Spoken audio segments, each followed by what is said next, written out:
Today, I want to talk about saving your time and your sanity. Hi, I'm Melanie of Functional Media, and today I want to talk about why you should batch your writing. First and foremost, it does save you time and it does save you your sanity. I'm a huge advocate of bulking because oftentimes, if we're not bulking our writing and we think, oh, I'm just gonna write a post every day, we're in the in the back of our mind, we are constantly thinking about, what should I write today? What should I write today? I need to post on social media. I gotta come up with a post. And as the day wears on, and at like 4 or 5 p.m., you're like, oh my gosh, I need to write something for social media. Like, I don't know what to write. What should I write about? And it's just like, as the day wears on, the voice gets louder and faster in your head, and it just becomes very overwhelming. And you don't want that, right? You don't want that. You don't want it to have to feel like a burden. You don't want that voice in your head every single day. Trust me, I've done it both ways, batching and not, and I definitely prefer batching. For example, today I'm filming 10 videos all at once, writing 10 posts at once, because, hey, I don't want that voice in the back of my head. So, another reason why is that it's a lot easier to keep consistent, right? If you're relying on that to have that inspiration each and every day, it's not gonna happen. There's gonna be days where you're feeling kind of off and not really feeling like writing something, and then if you do end up writing something, it's gonna feel very forced. The language, it's just not gonna work as well as if you write something when you're feeling inspired. So, in addition, it also can drain your creativity. If you're having to write a post each and every day, it takes a lot more creative power than if you were to just sit down and do it all at once. And because once you get in the flow of writing, it's easier to just keep writing. So that's why I'm a big advocate of batching your work. So here's how to get started to batch your content weekly. So first, choose a loose theme or topic that you want to be known for. Maybe that's gut health, hormone health, maybe it's even more specific such as PCOS.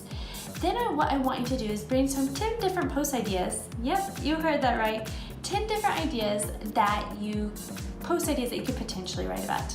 The reason why I'm having you do more than maybe say just 3 or 4 ideas as the amount of posts that you would write is just to get those idea juices flowing and to give you a list to choose from, because sometimes our first 3 ideas, like when you actually go to think about it and want to sit down and write about it, you're like, I don't really want to write about this. So then you just sit and procrastinate and not do anything. But if you have a different idea that you could then write about, you'd be like, oh, this one on the list sounds better instead. So then you can quickly go and write it.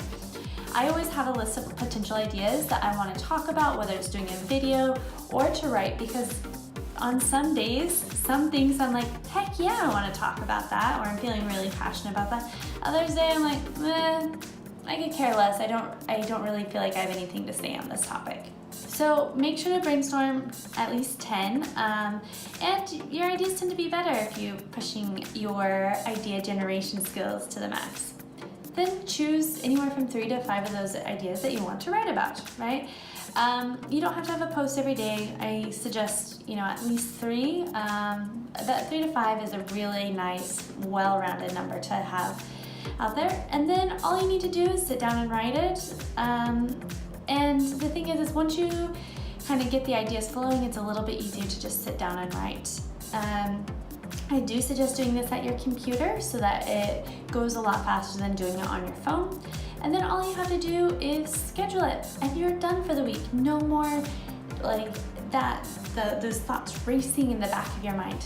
It's gone, it's taken care of it. And then you just have to write content for the next week when it comes up. So if you like this tip, and if you want to actually cut out the brainstorming part, download my free 365-day content calendar where I've laid out a strategy for you. You just have to look at the idea, come up with the wording, and boom, you're done. So it takes the brainstorming step out and it makes it really easy. So go to my bio or go to the link below this and click on that, get your free copy, and it'll be delivered straight to your inbox. So it cuts the writing time dramatically.